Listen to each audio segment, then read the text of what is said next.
अमीरजादा विद्रोह की आग। मेवाड़ के गौरवशाली राजा भीम सिंह के दरबार में एक सुंदर पुत्र का जन्म हुआ। उसका नाम रखा गया अमीर। अमीर बचपन से ही विलक्षण प्रतिभा का धनी था। वह तलवारबाजी में निपुण था, घुड़सवारी में धुरंधर और संगीत में मंत्रमुग्ध कर देने वाला। राजा ने उसे सर्वश्रेष्ठ शिक्षा दिलाई। विद्वानों ने उसे राजनीति, कूटनीति, युद्ध की कला, दर्शन और इतिहास सिखाया।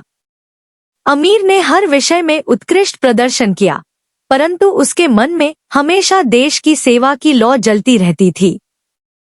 मेवाड़ के पड़ोसी राज्य मारवाड़ के राजा रणमल एक महत्वाकांक्षी और क्रूर शासक था। उसने मेवाड़ पर लगातार आक्रमण किए, किसानों की फसलें लूटीं, व्यापारियों को लूट लिया और नगरों को जला दिया। मेवाड़ की जनता त्रस्त थी। राजा भीम सिंह युद्धों से थक चुके थे। उन्होंने शांति की बात की, परंतु रणमिल ने उनकी बातों को नजरअंदाज किया। अमीर ने अपने पिता से कहा, पिताजी, मैं मारवाड़ के अत्याचारों को सहन नहीं कर सकता। मैं अपने राज्य की रक्षा करूंगा। राजा ने चिंता व्यक्त की, बेटा, रणमल बहुत शक्तिशाली है। उसके पास विशाल सेना है और उसके साथ अनेक छोटे छोटे राज्य भी हैं।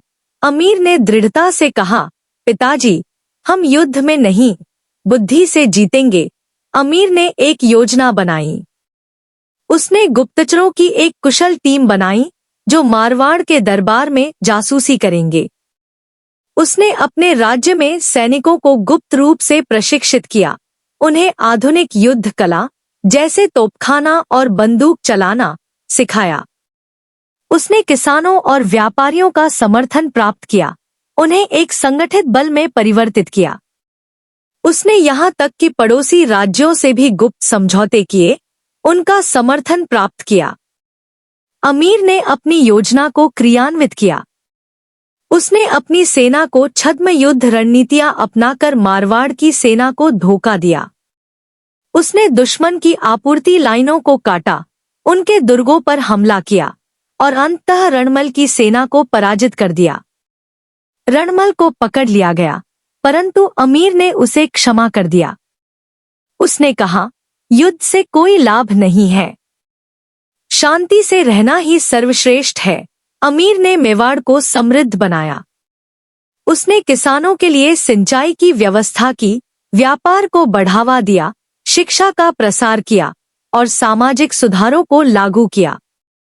उसने अपने राज्य को एक आदर्श राज्य बना दिया।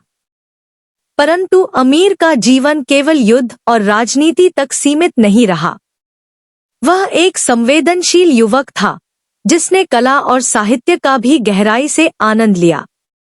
उसने प्रसिद्ध कवियों और संगीतकारों को संरक्षण दिया और स्वयं भी कई रचनाएं की।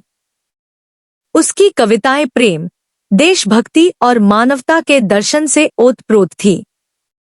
एक बार एक भयंकर सूखा पड़ा। किसानों की फसलें सूख गई, पशुधन मरने लगे और जनता भुखमरी के कगार पर पहुंच गई। अमीर ने तुरंत ही राहत कार्य शुरू करवाए।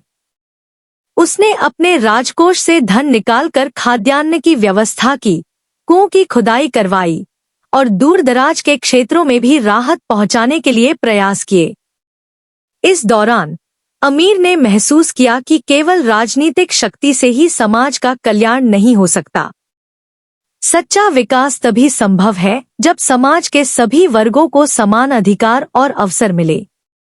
उसने जातिवाद के खिलाफ लड़ाई लड़ी, महिलाओं के अधिकारों के लिए आवाज उठाई और सभी धर्मों के लोगों के बीच सद्भावना का संदेश फैलाया। अगर हमारे चैनल पर नए हो तो चैनल को सब्सक्राइब करें और वीडियो को लाइक करें।